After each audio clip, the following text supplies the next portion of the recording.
Notre Dieu et notre Père, nous voulons nous arrêter encore ce soir pour venir devant ta présence. Nous réalisons que nous vivons dans les temps de la fin et que le Seigneur Jésus, qui a fait la promesse qu'il allait venir chercher tous ceux qui lui appartiennent, croyant que bientôt il se présentera sur les nuées du ciel pour venir enlever tous ceux qui sont associés à l'Église qui est le corps de Christ. Mais nous croyons que si le Seigneur Jésus n'est pas encore venu, c'est parce que encore ce soir, il y a des âmes à être sauvées. Il y a des brebis à être ajoutées à son Église. Donc nous te rendons grâce au Dieu pour ta patience, pour tes bontés, ta compassion qui se manifeste encore envers l'humanité. Et ton grand désir, c'est que tu veux que tous arrivent à la repentance et à la foi en ton Fils.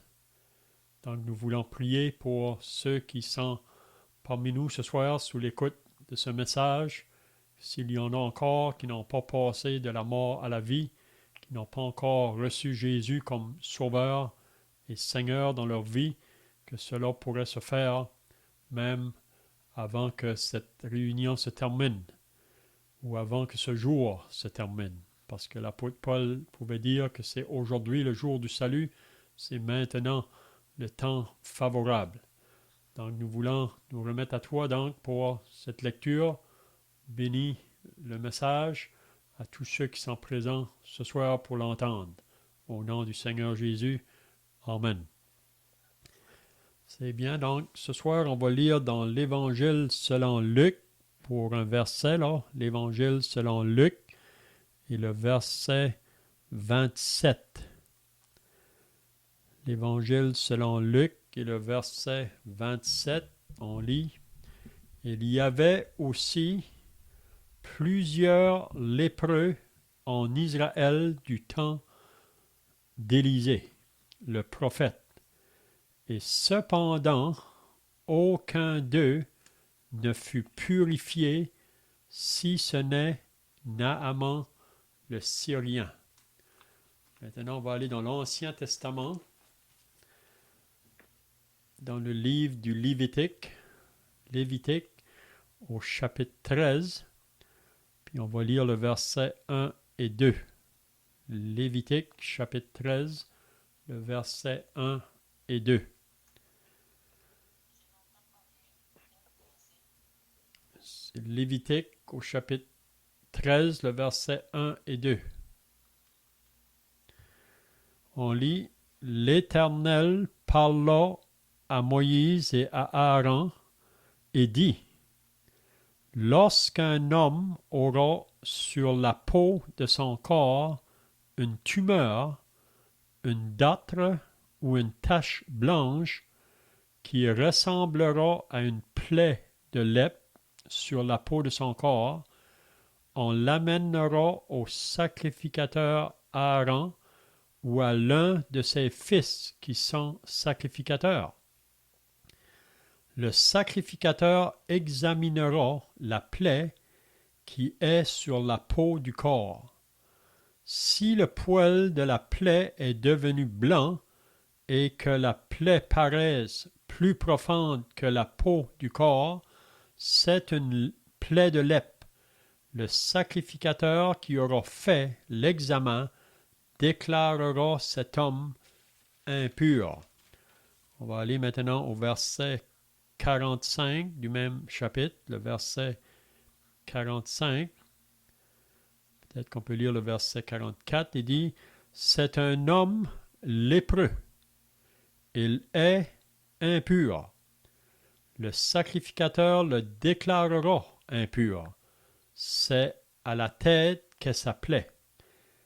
Le lépreux, atteint de la plaie, portera ses vêtements déchirés et aura la tête nue. Il se couvrira la barbe et criera impur, impur. Aussi longtemps qu'il aura la plaie, il sera impur. Il est impur, il habitera seul, sa demeure sera hors du camp. Maintenant, on va aller dans le deuxième livre des rois. Le deuxième livre des rois au chapitre 5. Puis on va lire à propos d'un homme, Naaman, que lui a été guéri de sa lèpre. Donc, c'est de cette personne-là que j'aimerais de parler ce soir, puis faire une application pour l'annonce de l'Évangile. Donc, 2 Rois au chapitre 5, et on lit à partir du verset 1. Naaman, chef de l'armée du roi de Syrie, jouissait de la faveur de son maître et d'une grande considération, car c'était par lui que l'Éternel avait délivré les Syriens. Mais cet homme fort et vaillant était lépreux. Or, les Syriens étaient sortis par troupes. Ils avaient emmené captive une petite fille du pays d'Israël, qui était au service de la femme de Naaman. Et elle dit à sa maîtresse, « Oh, si mon Seigneur était auprès du prophète qui est à Samarie, le prophète le guérirait de sa lèpre. » Naaman alla dire à son maître, « La jeune fille du pays d'Israël a parlé de telle et telle manière. » Et le roi de Syrie dit, « Va, rends-toi à Samarie, et j'enverrai une lettre au roi d'Israël. » Il partit, prenant avec lui 10 talents d'argent, 6 000 sicles d'or et 10 vêtements de rechange. Il porta au roi d'Israël la lettre où il était dit, « Maintenant, quand cette lettre te sera parvenue, tu sauras que je t'envoie Naaman, mon serviteur, afin que tu le guérisses de sa lèpre. » Après avoir lu la lettre, le roi d'Israël déchira ses vêtements et dit, « Suis-je un Dieu pour faire mourir et pour faire vivre, qu'il s'adresse à moi afin que je guérisse un homme de sa lèpre? Sachez donc et comprenez qu'il cherche une occasion de dispute avec moi. » Lorsqu'Élisée, ça c'est le prophète Élisée, homme de Dieu, apprit que le roi d'Israël avait déchiré ses vêtements, et l'envoya dire au roi, « Pourquoi as-tu déchiré tes vêtements? Laisse-le venir à moi, et il saura qu'il y a un prophète en Israël. » Naaman vint avec ses chevaux et son char, et il s'arrêta à la porte de la maison d'Élisée. Élisée lui fit dire par un messager, « Va et lave-toi 7 fois dans le Jourdain.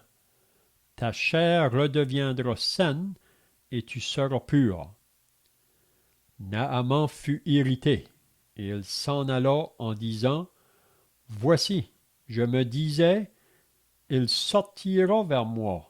Il se présentera lui-même, il invoquera le nom de l'Éternel son Dieu, il agitera sa main sur la place et guérira le lépreux. Les fleuves de Damas, l'Abana et le Papar ne valent-ils pas mieux que toutes les eaux d'Israël? Ne pourrais-je pas m'y laver et devenir pur? » Et il s'en retournait et partait avec fureur. Mais ses serviteurs s'approchèrent pour lui parler, et ils dirent, « Mon père, si le prophète t'eût demandé quelque chose de difficile, ne l'aurais-tu pas fait? combien plus dois-tu faire ce qu'il t'a dit? Lave-toi et tu seras pur. Il descendit alors et se plongea 7 fois dans le Jourdain, selon la parole de l'homme de Dieu. Et sa chair redevint comme la chair d'un jeune enfant, et il fut pur. Naaman retourna vers l'homme de Dieu avec toute sa suite. Lorsqu'il fut arrivé, il se présenta devant lui et dit, « Voici, je reconnais qu'il n'y a point de Dieu sur toute la terre, si ce n'est en Israël. Et maintenant accepte, je te prie, un présent de la part de ton serviteur. » Élisée répondit, « L'Éternel dont je suis le serviteur est vivant. Je n'accepterai pas. » Naaman le pressa d'accepter, mais il refusa. Donc, c'est tout ce qu'on va lire dans la parole de Dieu. Donc, ce soir, comme j'ai dit tout à l'heure, j'aimerais d'utiliser cette histoire dans la vie de cet homme Naaman pour apporter le message de l'Évangile. La raison que j'ai voulu lire dans Luc au chapitre 4, si vous vous rappelez, là, Jésus se trouvait dans la synagogue à Nazareth, la ville où il avait grandi. Donc, au début de son ministère public, on voit que Jésus se dirige dans sa propre ville pour annoncer la bonne nouvelle ou pour leur dire concernant les choses du royaume de Dieu. Puis si vous vous rappelez, là, que quand il est rentré dans la synagogue, on lui a demandé de faire la lecture ce jour-là. Puis c'est lui qui a lu dans le prophète Isaïe. Puis ça parlait vraiment de lui-même. Mais juste à la fin de son discours, il a pu dire ces paroles ici. Parce qu'il pouvait voir que dans sa propre ville, là où il avait grandi, ces gens ou ces personnes étaient incrédules face à ce qu'il disait à propos de lui. Donc il a pu dire à ces gens-là, il y avait plusieurs lépreux en Israël, mais aucun d'eux ne fut guéri, si ce n'est Naaman le Syrien. Donc, pourquoi que Jésus leur disait ça? Parce qu'il voyait que leur cœur était dans la même condition que le peuple d'Israël se trouvait dans le temps du roi Joram. Puis la raison qu'il n'y a pas eu de personne qui a été guérie de leur lèpre en Israël, c'est parce qu'ils étaient incrédules. Puis il lui dit ça à ceux qui sont à Nazareth. Puis si vous vous rappelez, là, à la fin du chapitre 4, les gens de Nazareth l'ont sorti dehors de la synagogue pour le jeter au bas de la montagne, parce qu'ils ne reconnaissaient pas ce que Jésus disait à propos de lui. Hein? Donc j'ai voulu lire dans le livre de Lévitique pour nous dire un peu qu'est-ce qui arrivait quand une personne était déclarée lépreux. Donc, une personne qui était déclarée lépreux, vous savez, la maladie de la lèpre, c'est une maladie qui était terrible vraiment. Parce que ça commençait sans que la personne s'en aperçoive. Ça commençait par une petite tache qui se faisait sur le corps. Puis, quand que le sacrificateur l'examinait, puis il pouvait voir que cet homme était lépreux. Puis la lèpre, vraiment, qu'est-ce que ça faisait? Ça détruisait les membres du corps, jusqu'à un point là, que les membres pouvaient tomber, puis c'était une maladie qui apportait à la mort. Donc, quand une personne était déclarée lépreux, on a lu au verset 45 du même chapitre, là, qu'elle ne pouvait plus avoir contact avec sa famille, avec son peuple. Elle devait être isolée, ou confiné, si on peut dire. C'est un peu comme aujourd'hui, quand quelqu'un attrape le virus là, qu'il y a dans le monde présentement, si la personne a ce virus-là, elle doit se confiner parce que c'est une maladie qui se transmet, qui peut se donner à d'autres. Donc, celui qui était lépreux, c'est ça aussi que ça comprenait. Donc, il devait s'isoler, puis même ça nous dit qu'il devait rester dans le désert, puis s'il y a des personnes qui venaient alentour, il devait crier impur, impur. Ça veut dire qu'il ne faut pas vous approcher de moi. C'est ça que ça voulait dire. Donc, qu'est-ce qu'on peut apprendre par la maladie de la lèpre? Ça, c'est vraiment une maladie physique, comme le virus aujourd'hui.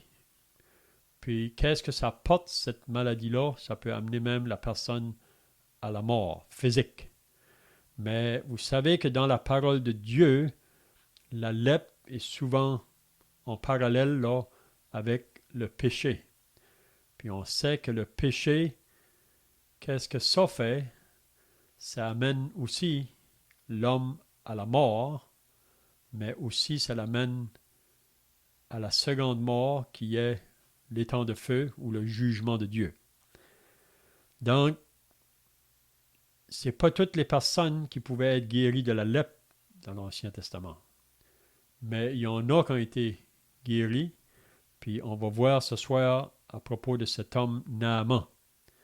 Puis comment est-ce que les choses se sont opérées dans la vie de Naaman pour que cet homme-là soit guéri de sa lèpre. Puis c'est la même chose que si un homme réalise sa condition de pécheur devant Dieu, pas seulement pécheur, mais de pécheur perdu, il y a un remède qui est pourvu pour que le pécheur puisse être pardonné, puisse être réconcilié avec Dieu. Puis on va voir qu'il y a seulement un remède, comme pour Naaman, qui a été guéri de sa lèpre, il y avait seulement une manière ou un remède par lequel il pouvait être guéri. Mais avant qu'il va être guéri, il faudra que Naaman reconnaisse que c'est le seul remède. Mais on va voir qu'il va y avoir un peu de résistance au début, comme pour beaucoup de personnes aujourd'hui. Quand on vient à annoncer le message de l'Évangile, parfois les personnes ont de la difficulté à accepter qu'ils sont des pécheurs perdus. Ils n'ont pas la difficulté à accepter qu'ils sont pécheurs, mais des pécheurs perdus. Ça, c'est plus difficile à accepter. Puis à moins d'arriver à cette conclusion-là, il n'y a pas de salut vraiment pour l'homme qui n'est pas arrivé à cette conclusion-là. Vous savez, à propos des deux hommes qui se trouvaient dans le temple, le pharisien et le publicain, celui qui a été justifié, c'est celui qui se tenait en arrière, puis il n'y avait rien à dire de bon de lui. La seule chose qu'il pouvait dire, « Ô Dieu, sois apaisé envers moi qui suis un pécheur. » C'est ça qu'il pouvait dire de lui. Il demandait de la pitié à Dieu vraiment. Puis ça nous dit que Jésus a dit que celui-ci, c'est-à-dire le publicain, ce jour-là a été déclaré juste et non pas l'autre qui était le pharisien. Donc avant qu'un homme soit sauvé, il faut premièrement qu'il réalise son état. C'est la même chose pour Naaman. Avant que Naaman va aller vers le prophète pour sa guérison, il faut premièrement qu'il réalise sa condition, qu'il est lépreux. Okay? Donc c'est ça qu'on a vu au verset 1 du chapitre 5 là, de 2 Rois. En parlant de Naaman, ça dit qu'il était pas n'importe qui Naaman. C'était un homme qui était haut placé. Il avait une position très haute dans le monde. Puis probablement à cause de sa position, ça lui apportait du prestige. On pouvait regarder cet homme-là comme un homme de succès, un homme qui a de la réussite. Mais qu'est-ce qu'on a vu au verset 1? Qu'est-ce qu'il nous dit à propos de cet homme-là, en disant tout à propos de ce qu'il était? Même ça nous dit que c'était par lui que l'Éternel avait délivré les Syriens. Mais si vous avez remarqué, on a dit, mais cet homme fort et vaillant, donc un homme qui parlait fort, un homme qui parlait vaillant, un homme qui réussit dans ses affaires, mais cet homme fort et vaillant était lépreux. Donc, quand que Naaman a appris qu'il était lépreux, tout son prestige ou la position qu'il avait, vraiment, ça a été plus de valeur pour lui. Ça avait plus de valeur pour lui. Puis on peut dire la même chose aujourd'hui, quand un homme réalise son état là, de pécheur perdu, ça devient sérieux son affaire. Il réalise que toute sa position qu'il peut avoir dans le monde, ou tous les bienfaits qu'il a pu faire dans la société, vraiment, s'il meurt dans sa condition de pécheur perdu, il ne peut pas entrer dans le ciel. Parce que vous savez que le péché, ça nous prive du ciel. On ne peut pas entrer dans le ciel avec le péché. Comme Naaman, quand il a appris qu'il avait la lèpre, il ne pouvait plus aller dans sa maison avec sa famille. Il devait être isolé, confiné. Puis si des personnes venaient autour, il devait crier impur, impur. Donc c'est la même chose pour l'homme quand il réalise son péché. Là, c'est ça qu'il apprend vraiment, qu'il ne peut pas aller dans la présence de Dieu dans cet état-là. Donc il faut qu'il y ait un changement. Il faut que cet homme-là soit lavé, purifié avant d'entrer dans le ciel. Donc, qu'est-ce qu'on apprend de Naaman? Donc, Naaman est conscient maintenant. Il est lépreux. Comme le pécheur, avant d'être sauvé, il faut qu'il vienne à cette conclusion-là. Je suis pécheur. Et je suis pécheur, puis cela m'empêche d'entrer dans le ciel. Mais qu'est-ce qu'on a lu concernant Naaman? C'est qu'un jour, ils avaient été à la guerre, là, puis ils avaient emporté une petite fille captive.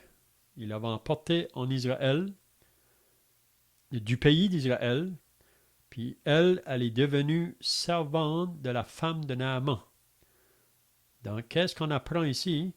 Que le Seigneur souvent utilise des personnes très simples, des personnes vraiment à la première vue, là, qui n'ont pas beaucoup d'importance, comme cette petite fille-là, qui était esclave dans la maison de Naaman, mais cette petite fille-là était une croyante en Dieu. Elle venait du peuple d'Israël, mais cette petite fille-là avait cru en Dieu un moment de sa vie. Elle avait mis sa foi dans le Dieu vivant. Donc Dieu va utiliser cette jeune fille-là pour apporter la bonne nouvelle à Naaman. Comme aujourd'hui, Dieu se sert de ceux qui ont cru en Dieu, de ceux qui ont mis leur confiance en Dieu, qui ont mis leur foi dans l'œuvre du Seigneur Jésus-Christ, qui ont été sauvés. Puis maintenant, le désir de toute personne sauvée, c'est d'apporter la bonne nouvelle aux autres qui n'ont pas encore répondu à l'appel de l'Évangile. Donc, cette petite fille-là, dans la maison de Naaman, elle a apporté la nouvelle à Naaman. Premièrement, elle a dit à la femme de Naaman, elle a dit, « Si mon Seigneur était auprès du prophète qui est à Samarie, le prophète le guérirait de sa lèpre. » Donc, cette jeune fille-là, une croyante en Dieu, elle avait la foi dans le vrai Dieu, puis elle avait la foi dans le prophète de Dieu. Puis même si elle était apportée captive dans le pays des Syriens, elle n'avait pas abandonné sa foi. Elle avait toujours cette même foi-là, cette même croyance-là en Dieu. Puis elle pouvait dire à Naaman, si tu vas en Samarie, il y a le prophète là qui peut te guérir. Donc, on peut dire que Naaman a entendu une bonne nouvelle. Et comme les pécheurs, quand on vient leur annoncer l'Évangile, on leur amène une bonne nouvelle. Mais est-ce que Naaman va réagir à cette nouvelle-là? Mais oui, parce que Naaman, sa condition de lépreux, il est bien misérable. il est bien bas, si on peut dire. Donc, il va obéir à cette bonne nouvelle-là que la petite fille lui apporte. Mais il faudra qu'il suive exactement ce que la parole de Dieu va lui dire. Parce qu'à moins qu'il va obéir à la parole de Dieu, Naaman ne sera pas guéri. Puis c'est la même chose aujourd'hui pour un pécheur qui réalise qu'il est perdu devant Dieu, puis qui veut maintenant être réconcilié avec Dieu ou être sauvé. Mais pour cela, il faut que le pécheur s'humilie, puis qu'il croit simplement à ce que la parole de Dieu dit pour avoir ses péchés pardonnés. Donc, Naaman va partir. Puis, on voit premièrement qu'il va vers le roi de Syrie. Donc, on sait que le roi de Syrie ne pouvait rien faire pour lui. Puis, vous savez qu'il y a beaucoup d'hommes dans le monde qui peuvent être bien haut placés dans différents côtés de la philosophie humaine, là.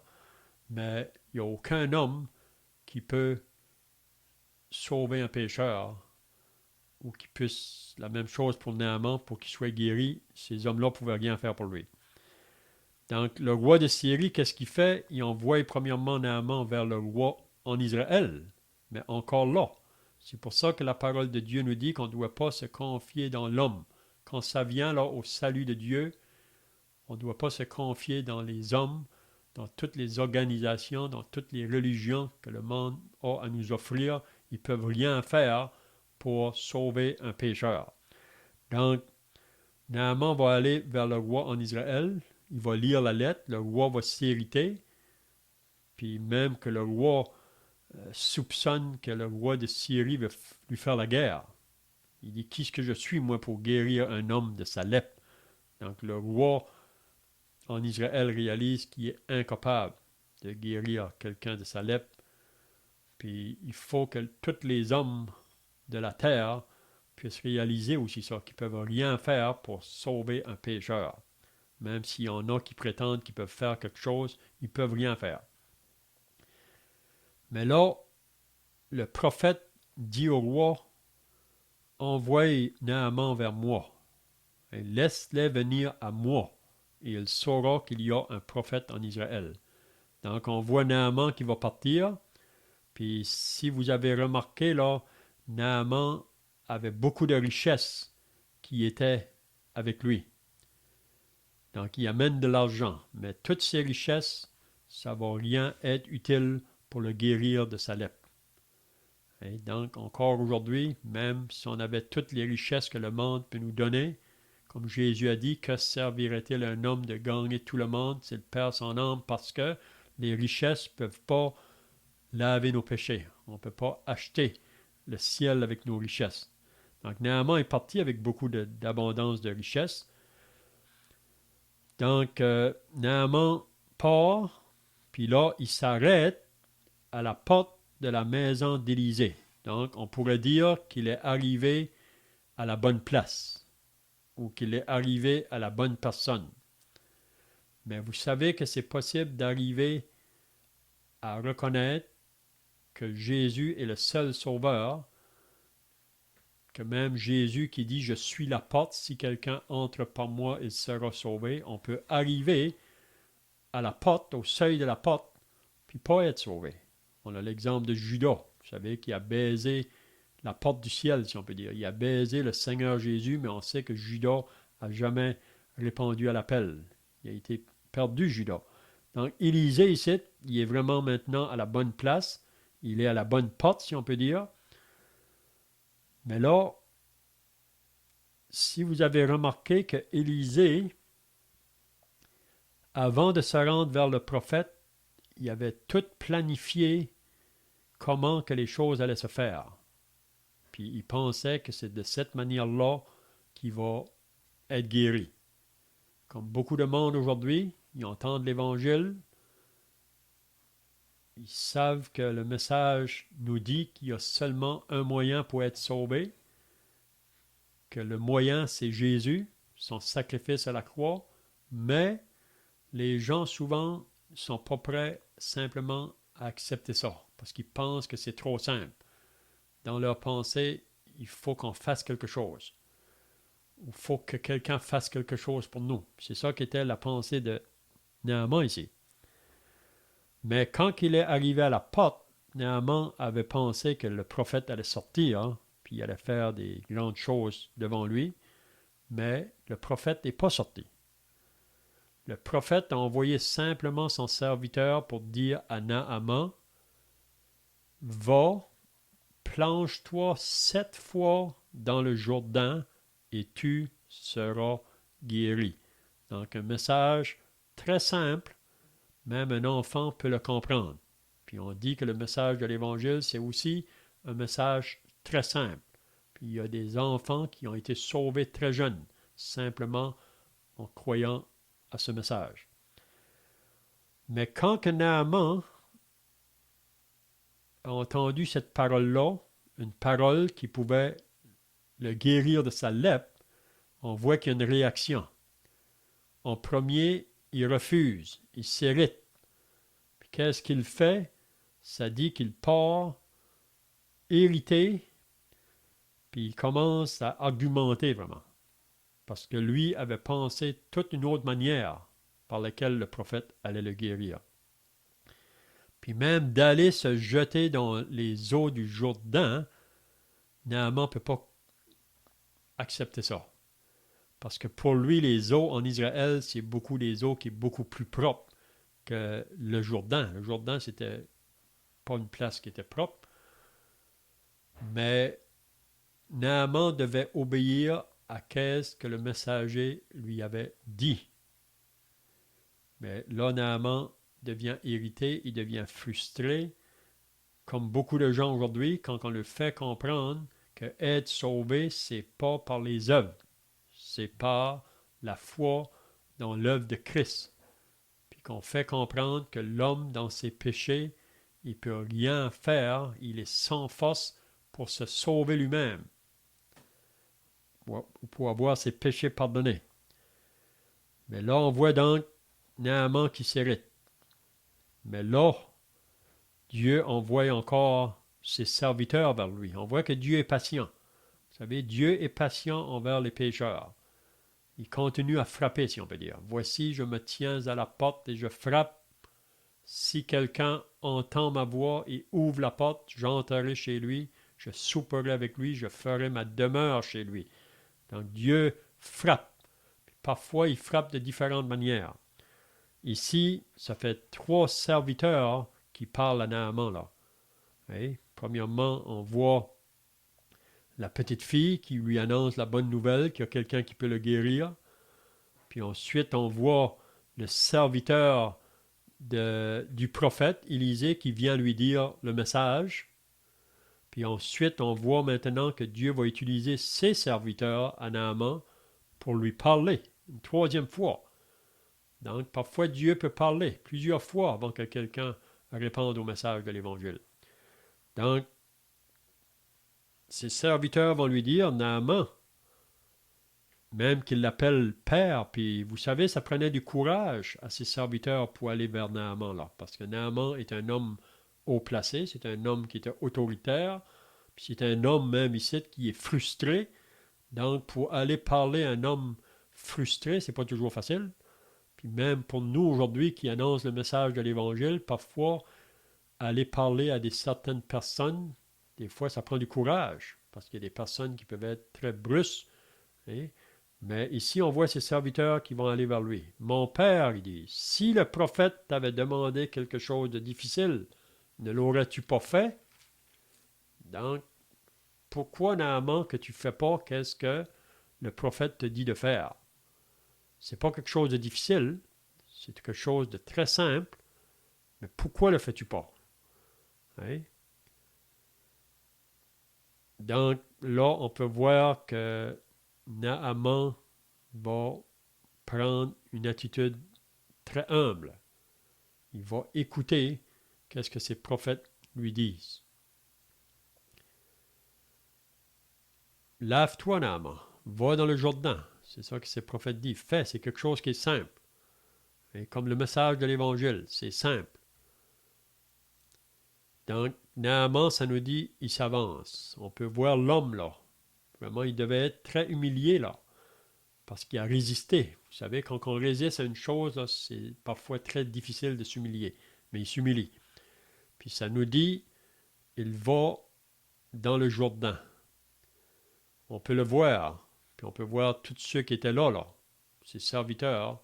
Puis ils voient Naaman se plonger une fois dans l'eau. Est-ce que Naaman est guéri? Non. Une deuxième fois. Est-ce que Naaman est guéri? Non. Il fallait que Naaman se plonge comme le prophète lui avait dit. 7 fois dans le Jourdain. Puis on peut s'imaginer, là, il a pu passer des doutes dans la tête de Naaman. Vous savez, comme aujourd'hui. Puis on sait que le diable peut placer des doutes dans les pensées de ceux qui commencent à chercher pour le salut. Et c'est-il réellement vrai, ça? C'est-il aussi simple que ça, être sauvé? Hein? Donc, Naaman, à chaque fois qu'il se plongeait, il se levait, il n'était pas guéri. Mais il fallait le faire 7 fois. Puis le 7, c'est vraiment le chiffre de la perfection, ou le chiffre de la plénitude. Puis on peut s'imaginer quand il s'est plongé la 7e fois, puis quand il est sorti de l'eau, ça dit que sa chair est devenue comme la chair d'un jeune enfant, et il fut pur. Naaman a été guéri de sa lèpre, parce qu'il a obéi au message du prophète. Donc ce soir, si vous voulez être sauvé, il faut obéir à ce que Dieu dit dans sa parole. Dieu nous dit qu'on est pécheur, perdu, on est privé du ciel à cause de nos péchés, mais Dieu, dans son amour, il ne veut pas que le pécheur demeure dans cette condition-là. Dieu veut sauver le pécheur. Dieu veut que le pécheur soit réconcilié avec lui. Il veut le déclarer juste, mais il y a seulement un seul moyen. C'est son Fils.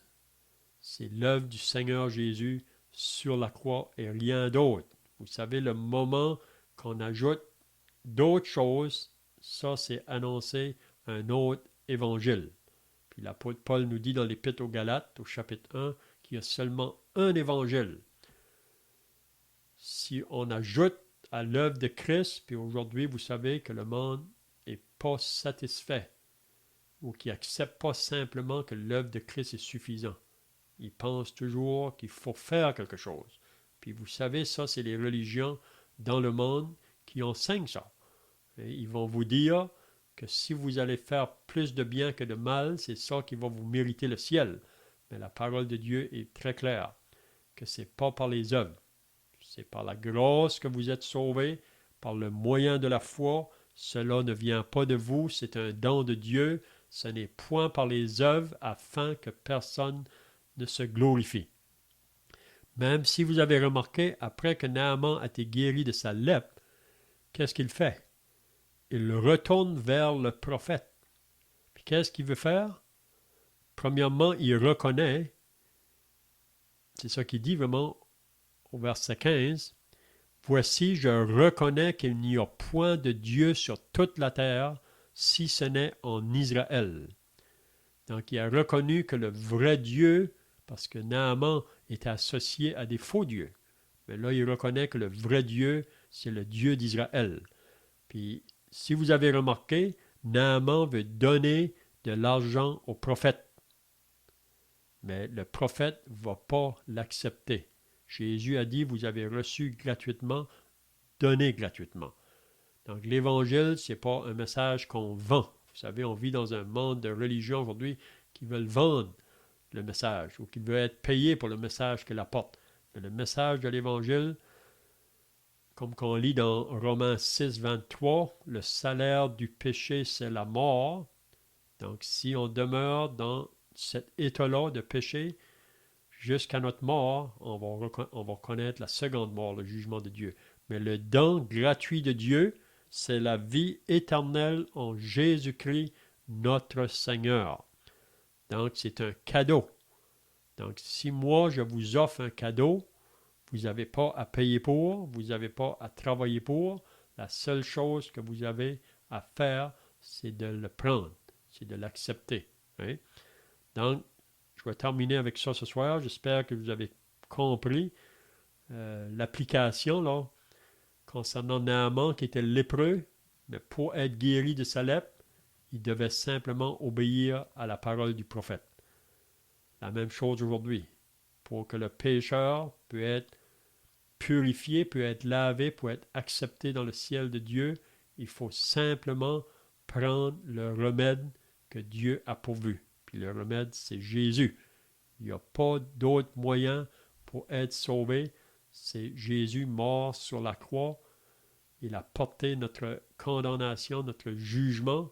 Puis la parole de Dieu nous dit que celui qui croit en lui a la vie éternelle.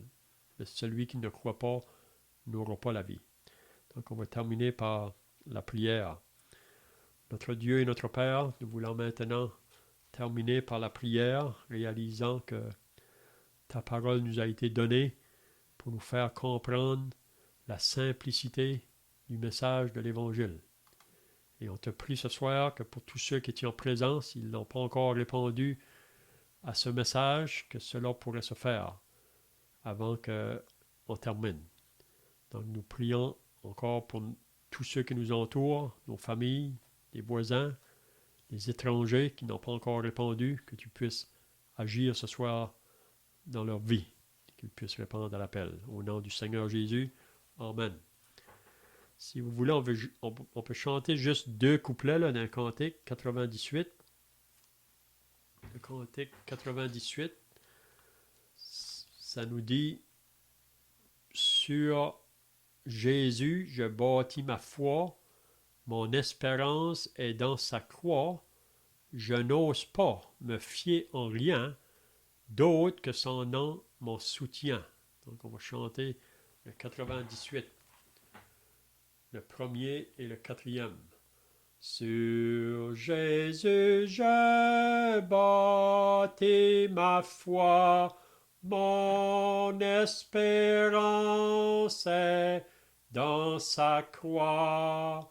Je n'ose pas me fier en rien d'autre que son nom mon soutien.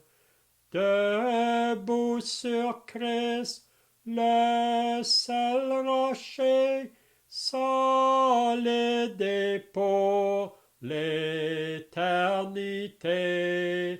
Tout autre terrain va crouler. Sur quoi oses-tu te tenir pour t'assurer de l'avenir? Le sable encore est en soutien, au grand jour il ne vaudra rien. Debout sur Christ, le seul rocher, solide et pour l'éternité, tout autre terrain va crouler.